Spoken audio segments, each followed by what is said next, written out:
পাকিস্তান ভারতের সাথে 15 তারিখের ম্যাচটি খেলবে না, এটা তারা জানিয়ে দিয়েছে এবং এই সিদ্ধান্ত জানিয়ে দেওয়ার মাধ্যমে তারা অবশেষে বিশ্বকাপে অংশগ্রহণ নিশ্চিত করেছে। কিন্তু এই ঘটনার পরপরই আইসিসি তারা উচ্চ পর্যায়ের বৈঠক আহ্বান করেছে। তারা এতটা বিপদে পড়েছে, এখন কোনোভাবেই পাকিস্তানের এই ম্যাচ বয়কট তারা মেনে নিতে পারছে না। এই ম্যাচ বয়কটের যে নেগেটিভ প্রভাব, সেই নেগেটিভ প্রভাবে আইসিসির যে আর্থিক ক্ষতিটা হচ্ছে বা এই বিশ্বকাপ আয়োজনের যে উদ্দেশ্যটা থাকে আইসিসির, সেই উদ্দেশ্য কোনোভাবে সাধিত হবে না। যার কারণে তারা ফাইনালি উচ্চ পর্যায়ের বৈঠক ডেকে কী করা যায়, কিভাবে পাকিস্তানকে এই বিশ্বকাপের গ্রুপ পর্যায়ের ম্যাচে ভারতের সাথে 15 তারিখ খেলতে রাজি করানো যায়, সেই বিষয়টি নিয়েই তারা এখন নিজেদের মধ্যে আলোচনা শুরু করে দিয়েছে। যদিও এই ম্যাচটি বয়কট করেছে পাকিস্তান বাংলাদেশের কল্যাণে বা বাংলাদেশের উদ্দেশ্যে, তারপরও খোদ পাকিস্তানের শাহিদ আফ্রিদি কিন্তু উল্লেখ করেছে যে ভারত পাকিস্তানের ম্যাচ হওয়া মানেই একটা ক্রিকেটে অন্যরকম উত্তেজনা কাজ করে, জনগণের মাঝে অন্যরকম একটা ক্রিকেটীয় মনোভাব তৈরি হয়। কিন্তু ভারত পাকিস্তান ম্যাচ দেখতে না পারাটা চরম হতাশাজনক, তাও এমন বিশ্বকাপের মঞ্চে। অবশ্য পাকিস্তান সরকার যে সিদ্ধান্ত নিয়েছে, সেই সিদ্ধান্তের প্রতি সর্বশেষ শাহিদ আফ্রিদিও সমর্থন জানিয়েছে। কিন্তু ভারত পাকিস্তান ম্যাচ দেখতে না পারা ক্রিকেট প্রেমী সকল নাগরিকের জন্য, সকল দেশের সকল জনসংখ্যার জন্য একটা হতাশার বিষয়। এটা শাহিদ আফ্রিদি একটা সঠিক কথা বলেছে।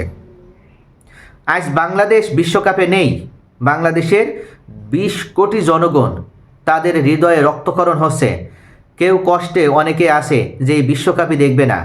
বাংলাদেশে ব্রডকাস্ট হবে, হয়তো বাংলাদেশের চ্যানেলগুলোতে প্রচার করা হবে, কিন্তু কেউ খেলাটা দেখবে না। বাংলাদেশের কোনো একজন ক্রিকেট পাগল কেউ আর ভিসা করে ভারতের মাটিতে বা আপনার শ্রীলঙ্কার মাটিতে তাদের প্রিয় দেশের খেলা দেখার জন্য ছুটে যেতে পারবে না।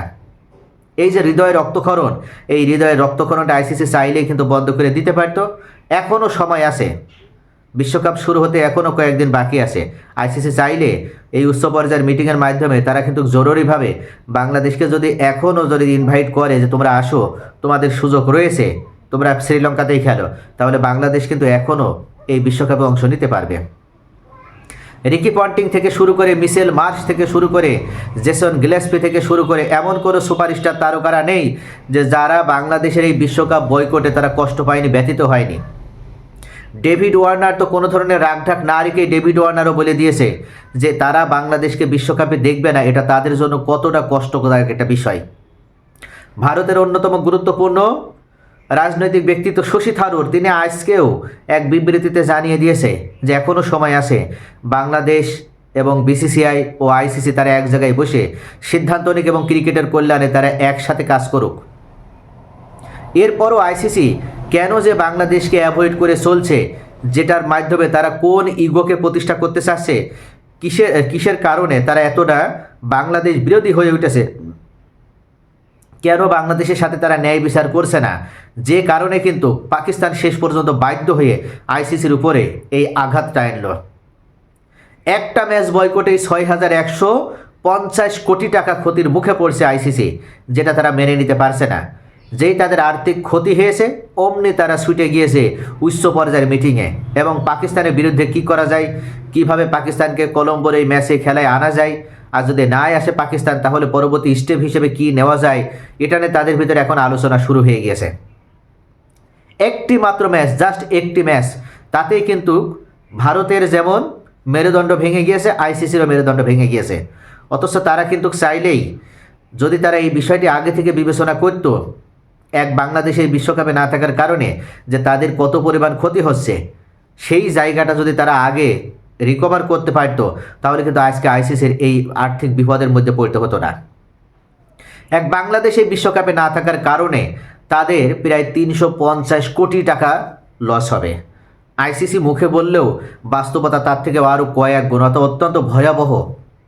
বাংলাদেশ বিশ্বকাপে নেই, তার মানে বাংলাদেশের কোনো চ্যানেল এই ব্রডকাস্টিং সত্য ক্রয় করবে না। বাংলাদেশ বিশ্বকাপে নেই, বাংলাদেশের কোনো ক্রিকেট পাগল কোনো জনগণ তিনি কিন্তু টিকিট কেটে ভিসা করে ভারতে বা শ্রীলঙ্কাতে যাবে না। বাংলাদেশের বিশ্বকাপে নেই মানে বাংলাদেশের কোনো অর্গানাইজেশন, কোনো মিডিয়া তারা স্পন্সরশিপ নেবে না। অর্থাৎ সব মিলে আইসিসি চরমভাবে আর্থিক ক্ষতির মুখে পড়ে গেল। আইসিসির যে ইনকাম, সেই ইনকামটা আসে কোন জায়গা থেকে? তাদের স্পন্সরশিপ, এই ব্রডকাস্টিং সত্যগুলো থেকেই, এইগুলো বিক্রয়ের মাধ্যমেই তো তাদের ইনকাম আসে। তো আপনি একটা হিউজ পপুলেশনের জনগণ যেখানে রয়েছে যে দেশে, সেই দেশকে যদি আপনি অ্যাভয়েড করেন, তাহলে সেই দেশের জনগণ, অর্গানাইজেশন কোনোভাবেই তো আপনার কাছ থেকে ব্রডকাস্টিং সত্ত্বে এবং স্পন্সরশিপ ক্রয় করবে না। আর এদিক থেকে আইসিসি যে ক্ষতি সেটাতে আরও বেশি পরিমাণ, তারা মুখে না বললেও আজকের এই উচ্চ পর্যায়ের বৈঠকের মাধ্যমে বোঝা যাচ্ছে যে পাকিস্তান এই 15 তারিখের ম্যাচ বয়কটের মাধ্যমে আইসিসির কোন জায়গায় আঘাত করতে সক্ষম হয়েছে। এমন এক জায়গায় আঘাত করেছে যে আইসিসি 20 করছে কিন্তু সহ্য করতে পারছে না। তো প্রিয় দর্শক, অবশেষে উচ্চ পর্যায়ের মিটিং শেষে আইসিসি এমন এক কোনো ডিসিশন নিক, আমরা চাই ক্রিকেটের কল্যাণে তারা ডিসিশন নিক, তারা নিরপেক্ষ এবং স্বাধীনভাবে তারা এমন একটা অর্গানাইজেশন হিসেবে ভূমিকা পালন করুক যেটার মাধ্যমে আইসিসি প্রমাণ দিক যে তারা নিরপেক্ষ এবং তারা কোনো সংস্থা বা কোনো দেশের ক্রিকেট বোর্ডের নিয়ন্ত্রণে চলে না। সকলে ভালো থাকুন। Thanks for watching.